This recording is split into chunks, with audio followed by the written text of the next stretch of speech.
لشکر میں گھوڑوں کی کمی تھی، لوگ اسے پکڑنے کے لیے دوڑے، لیکن اونٹ نے سب کو تھکا دیا۔ آخر ایک صحابی خود رافع رضی اللہ عنہ نے اسے تیر مارا۔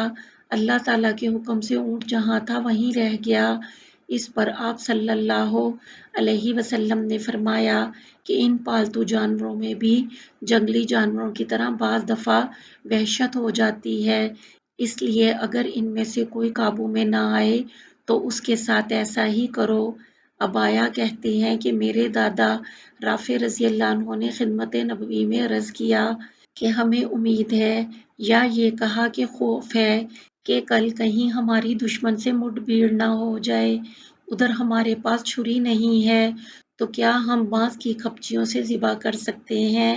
آپ صلی اللہ علیہ وسلم نے فرمایا کہ جو چیز خون بہا دے اور ذبح کرتے وقت اس پر اللہ تعالیٰ کا نام بھی لیا گیا ہو تو اس کا گوشت کھانا حلال ہے، البتہ وہ چیز جس سے ذبح کیا گیا ہو دانت اور ناخن نہ ہونا چاہیے۔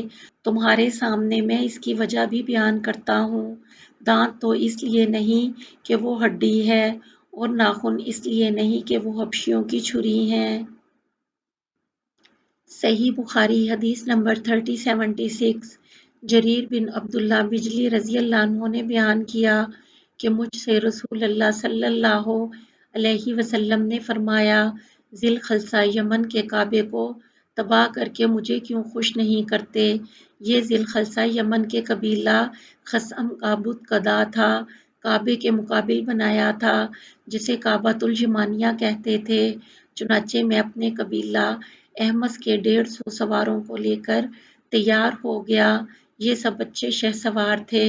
پھر میں نے آپ صلی اللہ علیہ وسلم سے عرض کیا کہ میں گھوڑے پر اچھی طرح سے جم نہیں پاتا، تو آپ نے میرے سینے پر دست مبارک مارا اور میں نے آپ صلی اللہ علیہ وسلم کی انگلیوں کا نشان اپنے سینے پر دیکھا۔ آپ صلی اللہ علیہ وسلم نے پھر یہ دعا کی، اے اللہ اسے گھوڑے پر جما دے اور اسے صحیح راستہ دکھانے والا بنا دے اور خود اسے بھی راہ پایا ہوا کر دے۔ پھر جریر رضی اللہ عنہ مہم پر روانہ ہوئے اور ذی الخلصہ کو توڑ کر جلا دیا۔ اس کے بعد نبی کریم صلی اللہ علیہ وسلم کی خدمت میں خوشخبری بھجوائی۔ جریر رضی اللہ عنہ کے قاصد حسین بن ربیعہ نے خدمت نبوی میں حاضر ہو کر عرض کیا، یا رسول اللہ، اس ذات پاک کی قسم جس نے آپ کو سچا پیغمبر بنا کر مبعوث فرمایا، میں اس وقت تک آپ کی خدمت میں حاضر نہیں ہوا جب تک وہ بت کدا جل کر ایسا سیاہ نہیں ہو گیا جیسا خارش والا بیمار اونٹ سیاہ ہوا کرتا ہے۔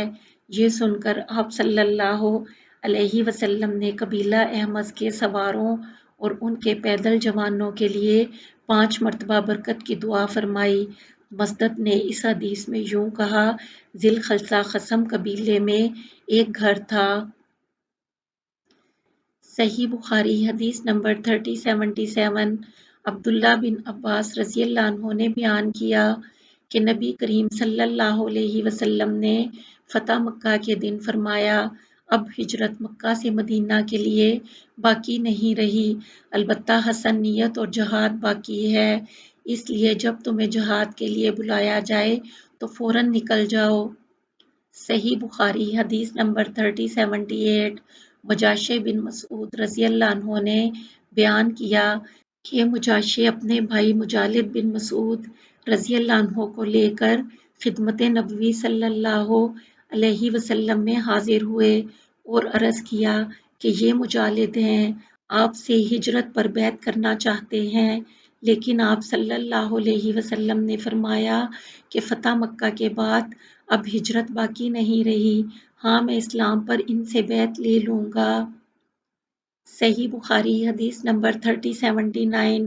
مجاشع بن مسعود رضی اللہ عنہ نے بیان کیا کہ مجاشع اپنے بھائی مجالد بن مسعود رضی اللہ عنہ کو لے کر خدمت نبوی صلی اللہ علیہ وسلم میں حاضر ہوئے اور عرض کیا کہ یہ مجالد ہیں، آپ سے ہجرت پر بیعت کرنا چاہتے ہیں، لیکن آپ صلی اللہ علیہ وسلم نے فرمایا کہ فتح مکہ کے بعد اب ہجرت باقی نہیں رہی، ہاں میں اسلام پر ان سے بیعت لے لوں گا۔ صحیح بخاری حدیث نمبر 3080۔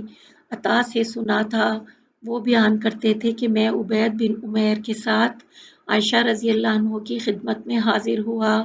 اس وقت آپ سبیر پہاڑ کے قریب قیام فرما تھیں۔ آپ نے ہم سے فرمایا کہ جب اللہ تعالیٰ نے اپنے نبی صلی اللہ علیہ وسلم کو مکہ پر فتح دی تھی، اسی وقت سے ہجرت کا سلسلہ ختم ہو گیا تھا۔